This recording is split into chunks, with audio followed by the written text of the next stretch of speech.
What's up, guys? Welcome back to Kitchen Court Cases, where we watch court in my kitchen. It's time for us to visit Judge Garant over in Georgia. Please subscribe.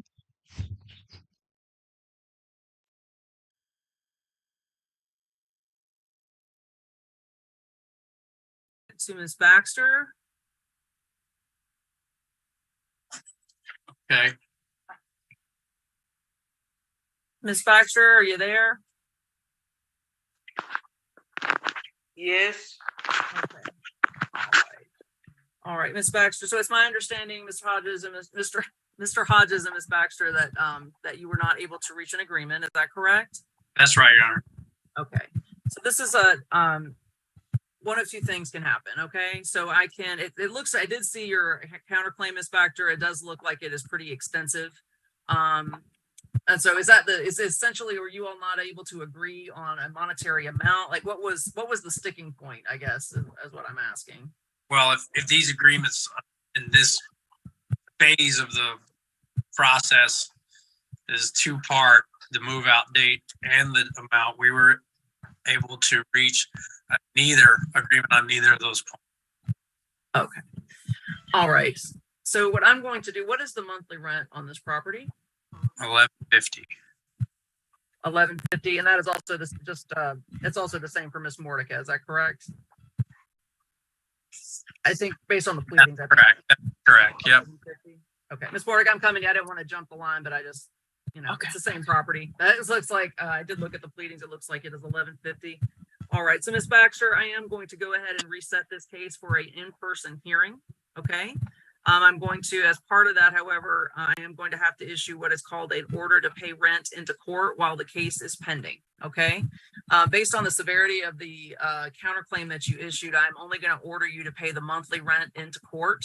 That is going to start next week. By next Friday, I am going to ask that you pay into the registry of the court. You don't pay it to the landlord. I'm going to order that you pay $1,150 into the registry of the court. That is going to be next Friday, which is the 14th of April. Okay. That amount is going to be due to the registry, and you're going to have to pay on the 5th of every month thereafter. So it's not going to be the 14th every month, but on the 5th day of every month thereafter, you will need to pay $1,150 into the registry of the court to maintain possession of this property while your case is being while you're waiting for your final hearing, your in-person hearing on this case. Okay. So you said starting to pay April the 14th. You're going to, by next week, I'm going to give you 1 week to pay $1,150 into the registry of the court. And then on the 5th day of every month thereafter, meaning on May 5th, you're going to have to make that same payment into the registry of the court. And then hopefully, I mean, I don't know how long it's going to take for this hearing to be reset to. I mean, the in-person hearings, we've just started back. As you understand, it may take a little while. So just make sure that you make that monthly payment into the court on that schedule. Again, I will say one more time, you'll see the order before it's due, but essentially $1,150 by next Friday. You do have to pay it in person. It will, and you can be there by the close of business next Friday. And then the 5th day of every month thereafter, you're gonna have to make that same payment. Hold on, I'm in court. Give me a second. I'm on the phone. I'm sorry. There we go. All right. So, do I pay money order or cash? It's no cash. No cash. It's going to have to be certified funds or a money order. Okay, money. Okay. Please understand that if you do miss any of those payments, then that is going to entitle the landlord to seek possession. They're going to be able to get that writ. You probably heard me talk about 100 times already, but they'll be able to ask for that writ of possession, and they could conceivably be able to get possession of the property back prior to the final hearing in your case. Do you understand that? Yes, ma'am. Okay. All right. So Mr. Hodges, that's going to be, I'm going to go ahead and order that. I will draft that order to pay rent into court. And then we'll just reset this for in person. I just don't see this being a virtual hearing. Can I say something? They had give me two court dates. They had give me one for the 7th and one for the 12th. So do I disregard the one for next week? For this case?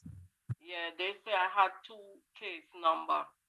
So you have 2 cases? That's what they were. That when I came to the court for the paperwork, that's what they had told me at the reception.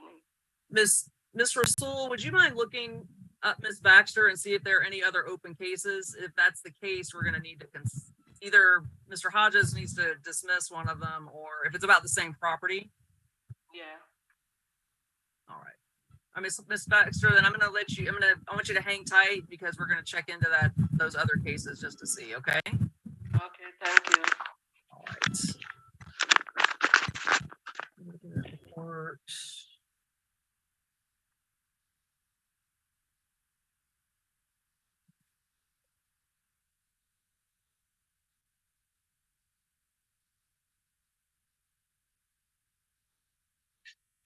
Okay.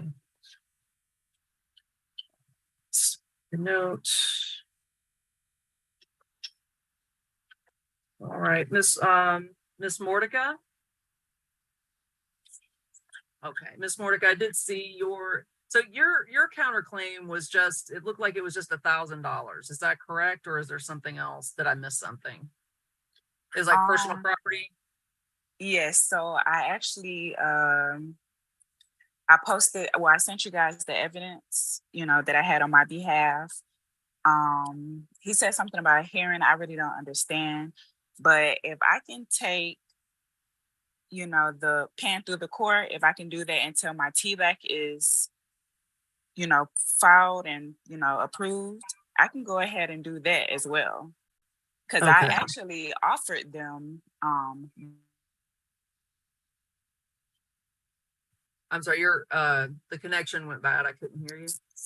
I said I actually offered to pay some of the rent because I do want to stay, but they didn't accept anything until the court date. They're probably not gonna take any sort of partial payments, most likely, which is understandable. Yeah. I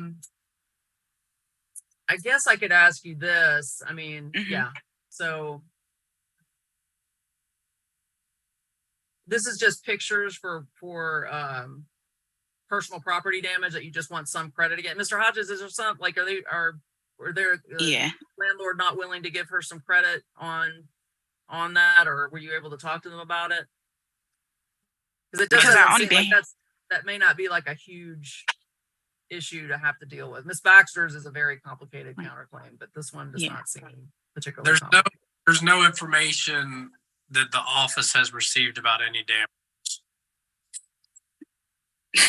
That's crazy. You're saying that that's what they've said in an email, that they are not aware of any work orders? Wow. That is not true. Okay. All right. We'll just reset it. It's fine. We'll just reset it. If you guys are able to come to an agreement in the meantime, if your TLAC comes in, if you're able to work this out prior to your hearing, that's great. Like I said, this one is not as particularly complicated. It's not that complicated. They actually told me that they will have a contractor come in. Back to any further discussion in front of the judge. Oh, I'm sorry. It's okay. It's not going to, I'm probably not going to hear the case anyway. So it's okay. Order to pay rent in the court. I'm going to make the same order for you that I made for Miss Baxter. It's the same amount of rent. That's my understanding. $1,150 per month. Your first payment is going to be due on April 14th. Yes, 14th. That's the week from today. I'm sorry, I'm writing in the wrong. Hold on. Let's see.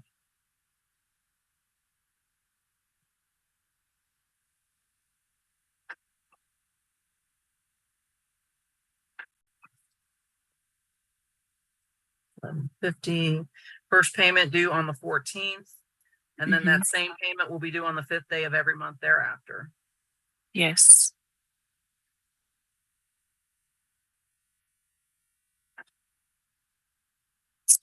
Okay. All right. I will do that order. You will receive notice for that hearing in the same manner you receive notice for this hearing. Like I said, if you're work something out with them, in the meantime, if they end up dismissing the case, then, or, if it resolves itself before the next hearing, then that's great. And if not, you'll have a court date. Okay. Do you have any other questions, Miss Mordecai? No, you said you're gonna send the information via email. You'll receive it. The clerk's office will send it. It'll be sent in the same manner you received notice for this particular hearing. Okay. Email. Okay. All right. All right, Miss Mordecai. Unless you have any other questions, you're free to go. Nope. Thank you so much, Judge. Thank you. Alrighty. All right. And then we finally have. Well, guys, what did you think about that? I've never seen anybody use their microphone quite like that across their face. Please go ahead and like and comment on the videos down below, and I will see you next time. Bye.